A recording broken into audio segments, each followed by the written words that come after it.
Silipin natin ang sitwasyon sa isang voting center sa Pasig. Mag-uulat live si Mariz Umali. Mariz! Yes, magandang umaga. Nandito nga tayo ngayon sa Nagpayong Elementary School. Isa ito sa may pinakamaraming mga registered voters dito sa Pasig. Katunayan, mahigit 46,000 yung registered voters dito. At napakaaga pa lang kanina, bago pa lang mag-alas 5, may mga mga 4 a.m. pa lang ay talagang pumunta na rito para pumila. At karamihan talaga rito, hindi lang yung mga senior citizens o yung mga vulnerable sectors, pati yung mga regular voters na alas 7 pa dapat boboto, ay pumila na rin dito. Pero ang nakakatuwa rito, Atom, walang patid talaga yung pagdating hanggang sa ngayon ng mga vulnerable sector. At makikita natin na sunod-sunod yung mga dumating na mga naka-wheelchair. Kabilang na yung isa sa pinakamatanda sa mga inabutan namin dito na edad 94 years old. Halos hindi na nga niya kami marinig. Naka-wheelchair pero talagang isa siya sa pinakamaagang dumating dito.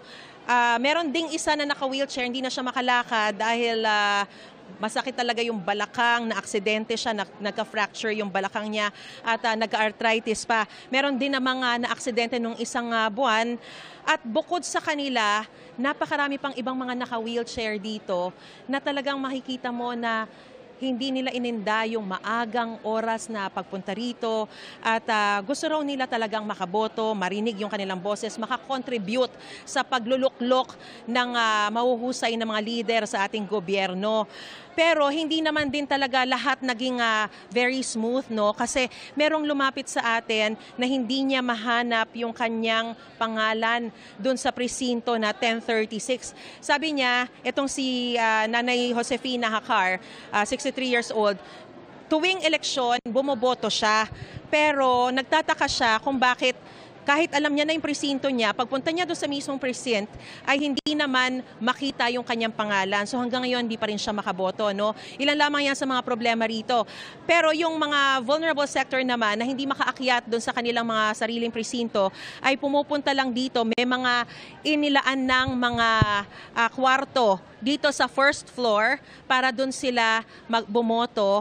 Pero hindi na maitatransmit or maipapasok agad yung kanilang mga ballot box dun sa mismong mga machines kasi iaakyat pa yan isa-isa ng mga electoral board, no, para ipasok dun sa mga makina. Dahil yung mga kwarto rito sa baba ay walang mga makina rito. Pero talagang nilaan sila para dun sa mga, kumbaga, priority polling place, yung mga vulnerable sector na hindi na makakaakyat dun sa kanilang mga presinto, dun na lamang bumoboto. Hanggang sa mga sandali ito, makikita ninyo sa aking gilid dito, sa aking likuran, no, napakarami yung mga pumupunta at nagpapatulong dun sa assistance dahil nga hindi nila mahanap yung kanilang mga presinto. Ito po yung mga senior citizens, mga may kapansanan at may ilang mga buntis na hanggang ngayon hindi pa rin po nila nakikita yung kanilang mga pangalan sa mga kanilang mga presinto. At gaya nga ng nabanggit ko lang din na sa labas po dito ng eskwelahan, hindi pa sila pinapapasok dahil 7 a.m. pa nakatakda yung oras ng pagboto ng mga regular na mga voters.